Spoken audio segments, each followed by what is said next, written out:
Olá, meu irmão, minha irmã, graça e paz do Senhor Jesus. Estamos aqui dando continuidade em nossa série devocional com a temática Eu Quero Servir.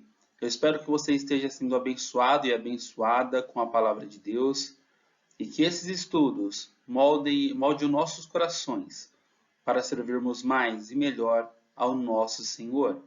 Hoje vamos dar sequência falando sobre as razões para servirmos ao nosso Deus. Em especial, vamos refletir sobre o texto de João, capítulo 15, do verso 1 ao 17. Texto esse que trata sobre a videira verdadeira, que é Jesus Cristo. E nós, como ramos enxertados nesta videira verdadeira, e o Pai, um agricultor amoroso, fiel, que faz com que frutificamos para a glória dele. Então vamos analisar algumas razões para servirmos de acordo com a perspectiva divina, de acordo com a perspectiva de Deus em Cristo Jesus.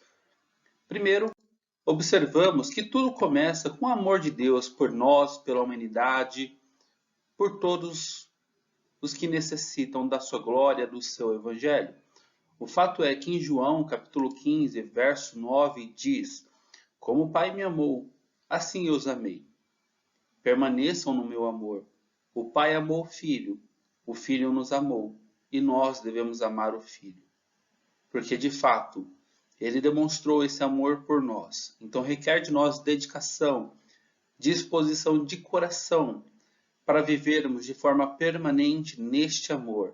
Somos sim enxertados na videira verdadeira, mas cabe a nós demonstrarmos o nosso amor pelo Senhor através do nosso serviço, da nossa dedicação, do nosso esmero na palavra dele e diante dele. Também devemos entender que ele nos alcançou, e se de fato ele nos alcançou, devemos permanecer em seu amor. No capítulo 15, no verso 4 de João, diz: Nenhum ramo pode dar fruto por si mesmo, se não permanecer na videira. Somos, de fato, cristãos frutíferos, se permanecemos em Jesus, somente ligados, conectados em Jesus, sendo alimentados e nutridos por Deus, podemos permanecer e frutificar. Nenhum ramo pode dar fruto por si mesmo. Nenhum servo ou serva do Senhor pode frutificar na vida cristã desassociado de Deus. Crescemos, servimos melhor, amadurecemos em amor, em paz, de acordo com o fruto do Espírito Santo, porque de fato somos ramos enxertados nessa videira.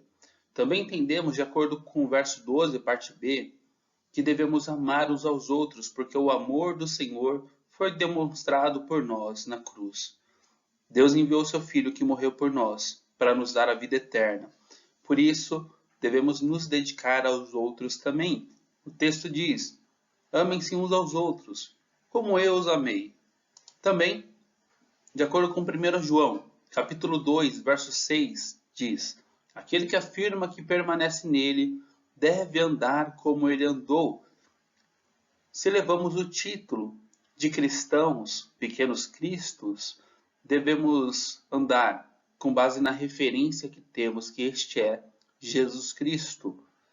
Se permanecemos, se vivemos a vida de Cristo em nós, devemos andar como ele andou, em servidão, entrega pelos outros, em amor e dedicação pela humanidade. E também,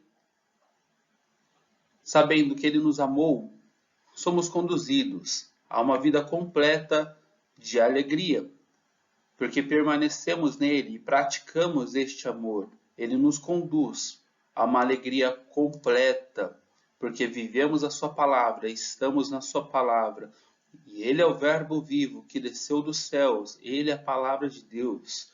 De acordo com o verso 11, que diz: Tenho-lhes dito essas palavras, para que a minha alegria esteja em vocês, e a alegria de vocês seja completa. E também entendemos que temos a alegria completa, mas que devemos viver em intimidade constante, mútua, e o Cristo nos chama como amigos, como próximos, O texto de João 15:15 diz: já não chamo de servos, porque o servo não sabe o que o seu senhor faz. Em vez disso, eu os tenho chamado de amigos. Tal proximidade, tal afeto que Jesus Cristo tem por nós. E também entendendo que Ele tem intimidade conosco e deseja ter esta intimidade, à medida que obedecemos a Sua palavra, vamos crescendo nessa intimidade. No verso 14 de João 15 diz: vocês serão chamados meus amigos, se fizerem o que eu lhes ordeno. E a principal razão, de fato, para servirmos ao Senhor é porque Ele nos escolheu, porque Ele nos amou. Ele se doou por nós, Ele se entregou por nós, de acordo com o verso 16 de João 15. Vocês não me escolheram, mas eu os escolhi para irem e darem fruto, fruto que permaneçam até aí. Também podemos entender agora da perspectiva não só de Deus, mas agora de um mundo que está extremamente necessitado e que Deus quer alcançar este mundo necessitado. O mundo, o cosmo, eu não quero me referir ao mundo físico, mas às pessoas que vivem neste mundo, que precisam e carecem da glória do Senhor. Por isso o Senhor, Ele diz em João também, no capítulo 20, verso 21 agora, o seguinte: novamente Jesus disse: paz seja com vocês. Assim como o Pai me enviou, eu os envio. Se Deus ele quer alcançar a humanidade, nós somos enviados por Ele, como os discípulos foram, para alcançar a humanidade com o Evangelho de Cristo. Este Evangelho, de acordo com Romanos 1,16, é o poder de Deus para a salvação de todo aquele que crê. E, de fato, devemos usar este Evangelho para abençoar, para influenciar pessoas para a salvação. Entendemos também que Deus ele quer sim resgatar o mundo, as pessoas que vivem no mundo. E a razão para isso é pela real influência do maligno. O maligno ele está invadindo famílias, invadindo vidas, tentando ceifar pessoas de fato pela sua influência, destruir lares, destruir relacionamentos, levar pessoas também a situações de escravidão relacionado a vícios.